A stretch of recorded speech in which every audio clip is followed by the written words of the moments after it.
इस पर democratic progressive आजाद party DPAP के अध्यक्ष गुलाम नबी आजाद ने कहा, एक उम्मीद थी क्योंकि कई चीजों में हमने कहा था जो कोर्ट कहेगा वह आखिरी फैसला होगा। मैं बुनियादी तौर पर कहता हूं कि इसे खत्म करना गलत था। इसे करते समय जम्मू कश्मीर की राजनीतिक पार्टियों से पूछा नहीं गया। हम अदालत के खिलाफ नहीं जा सकते, लेकिन इस फैसले से हम जम्मू कश्मीर के लोगों को अफसोस है।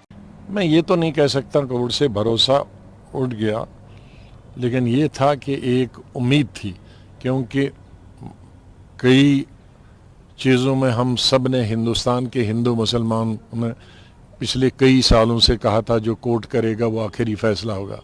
जैसे बाबरी मस्जिद के बारे में कहा था, इसी तरह से और कई चीज़ों में कहा था और उसको स्वीकार किया था।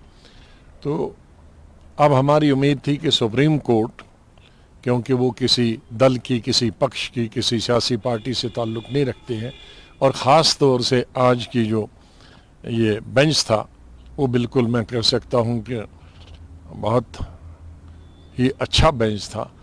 लेकिन अब उन्होंने कॉन्स्टिट्यूशन को इंटरप्रेट किया और कॉन्स्टिट्यूशन के हिसाब से उन्होंने कहा कि 370 है। लेकिन मैं बुनियादी तौर पे कहता हूँ कि इसको ख़त्म करना 5 अगस्त 2019 को ही गलती थी।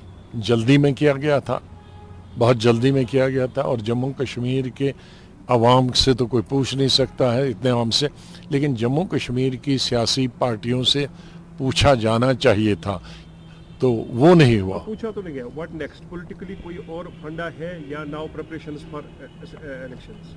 अब तो सुप्रीम कोर्ट ने कह दिया है कि 30 सितंबर तक इलेक्शन होने चाहिए और उसके फौरी बाद स्टेटहुड देना चाहिए। तो अभी उन्होंने गुंजाइश कुछ रखी नहीं। तो अब ये कह सकते हैं कि ये जो फैसला था कोर्ट का, अब अदालत के खिलाफ तो कुछ नहीं कह सकते, लेकिन उससे जम्मू कश्मीर के तमाम अवाम में, हमें, हमारी पार्टी को बहुत मायूसी और अफसोस है। नहीं,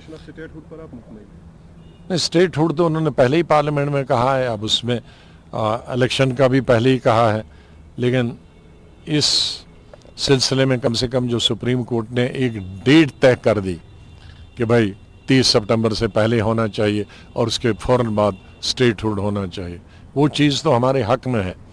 लेकिन जो दूसरी चीज़ थी जिससे हमारे जज्बात जुड़े थे, या हमारी तरक्की के लिए, हमारी मैशत के लिए, हमारी रोज़गार के लिए, बच्चों के रोज़गार के लिए, या ज़मीन महंगी ना हो, उसके लिए जो चीज़ें थी वो हमें नहीं मिल पाएंगी।